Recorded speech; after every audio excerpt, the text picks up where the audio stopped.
ওবায়দুল কাদের বাংলাদেশেই গত 3 মাস ছিলেন।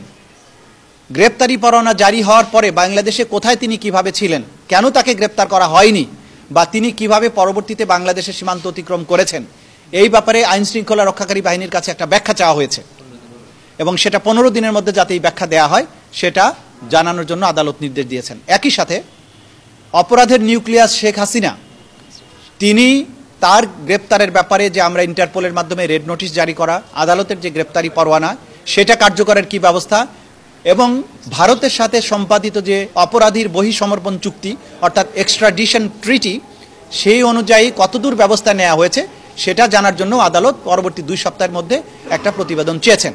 মোটা দাগে আজকে এটাই ছিল আজকে কোর্টের প্রসিডিংস। দৃশ্যত আপনাদের মিডিয়াতে প্রকাশিত রিপোর্ট অনুযায়ী দেখা যাচ্ছে যে উনি দীর্ঘদিন গ্রেপ্তারি পরোয়ানা জারি হওয়ার পরে দেশে ছিলেন, কিন্তু তাকে গ্রেপ্তার করা যায়নি।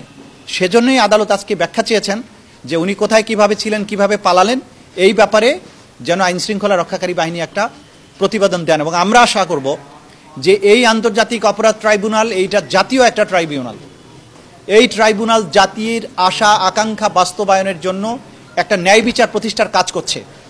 এই ট্রাইব্যুনালের আদেশ নির্দেশ যদি কোনো সংস্থা, সেটা যত শক্তিশালী সংস্থাই হোক, আইন শৃঙ্খলা রক্ষাকারী বাহিনী হোক, তারা যদি এটা পালন না করেন তাহলে ধরে নেওয়া হবে তারা রাষ্ট্রের সাথে সহযোগিতা করছেন না, তারা আইন অনুযায়ী কাজ করছেন না। আমরা প্রথম অবস্থায় তাদেরকে শুধুমাত্র এটুকু বলবো যে আদালতকে সাহায্য করতে হবে আপনাকে, এটা আপনার আইনগত দায়িত্ব, রাষ্ট্রের প্রতি আপনার আনুগত্যের প্রশ্ন। যদি কেউ আদালতের নির্দেশ পাওয়ার পরেও কোনো অপরাধীকে পালাতে সাহায্য করেন বা অন্য কোনোভাবে ফ্যাসিলিটেট করার চেষ্টা করেন, আইন অনুযায়ী কিন্তু অগ্রসর হওয়ার সুযোগ আছে।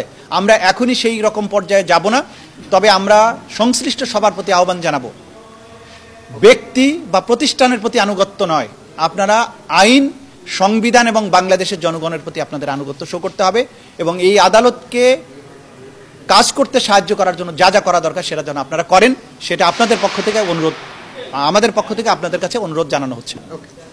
সেটাও চলমান আছে, পাশাপাশি গুমের ব্যাপারও চলমান ছিল আমাদের, কিন্তু গুমের ব্যাপারে যেহেতু একটা কমিশনের একটা পূর্ণাঙ্গ একটা বড় ধরনের তদন্ত আমরা পেয়েছি, এটা আমাদের জন্য হেল্প করবে আর কি, হেল্পফুল হয়েছে। আমরা ওই রিপোর্টটাকেও গ্রহণ করব, পাশাপাশি আমাদের নিজস্ব তদন্ত সংস্থাও কাজ করবে এর বাইরে। বসুন্ধরা ডায়াপেন্ট এখন আরো উন্নত।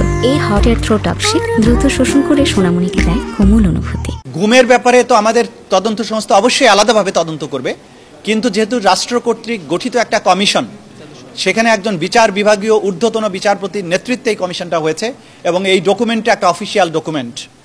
কাজের এই ডকুমেন্টটাকে আমরা অফিসিয়াল ডকুমেন্ট হিসাবে আমাদের এই আইনে অ্যাডমিসেবল হবে, এই তথ্য প্রমাণ হিসাবে এটা গ্রহণযোগ্য হবে।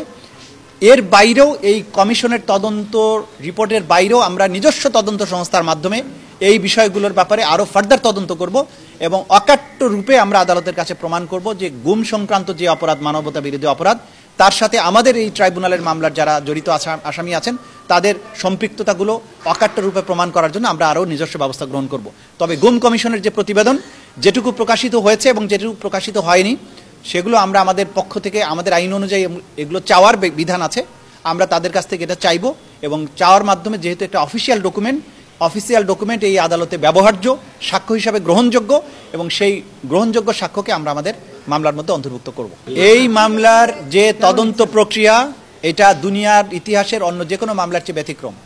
কতদিন সময় লাগবে সুনির্দিষ্ট করে বলা অসম্ভব ব্যাপার। আপনারা জানেন যে এটার গ্র্যাভিটি, এটার মাত্রা এত বেশি, কতদিনের মধ্যে শেষ হবে এটা সুনির্দিষ্ট করে এখনো বলার সময় আসেনি।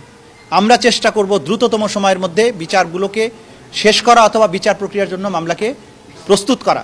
এটা আমাদের জাতীয় প্রায়োরিটি এবং এই ট্রাইব্যুনালের সাথে সম্পৃক্ত আমরা যারা আছি, প্রসিকিউটার্স, ইনভেস্টিগেটর্স, তারা দিনরাত খাটাখাটনি করছেন, পরিশ্রম করছেন। আমরা চেষ্টা করব জাতির যে এত বড়, জাতির এই জনতার উপরে, ছাত্র জনতার উপরে এবং সাধারণ মানুষ, রাজনীতিবিদদের উপরে যে নির্মম অত্যাচার করা হয়েছে গত 16 বছরে, এই বিচার যাতে দ্রুততম সময়ের মধ্যে দেয়া যায়, মানুষকে আমরা একটা প্রশান্তি দিতে পারি যে তাদের স্বজন হারানোর বেদনা, তাদের উপরে সংগঠিত যে নির্যাতন নিপীড়নের বিচার সম্ভাব্য দ্রুততম সময়ের মধ্যে হয়েছে, এই ব্যাপারে সচেষ্ট আছি।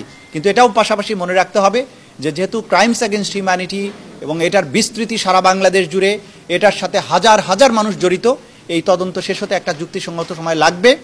আমরা যত সায়েন্টিফিক প্রসেস আছে সেগুলো ব্যবহার করছি, মামলাগুলোকে এমনভাবে নিয়ে আসছি যাতে করে কিছু মামলা অন্তত তাড়াতাড়ি শেষ করা যায়, সেগুলোর ব্যাপারেও আমরা সচেষ্ট আছি।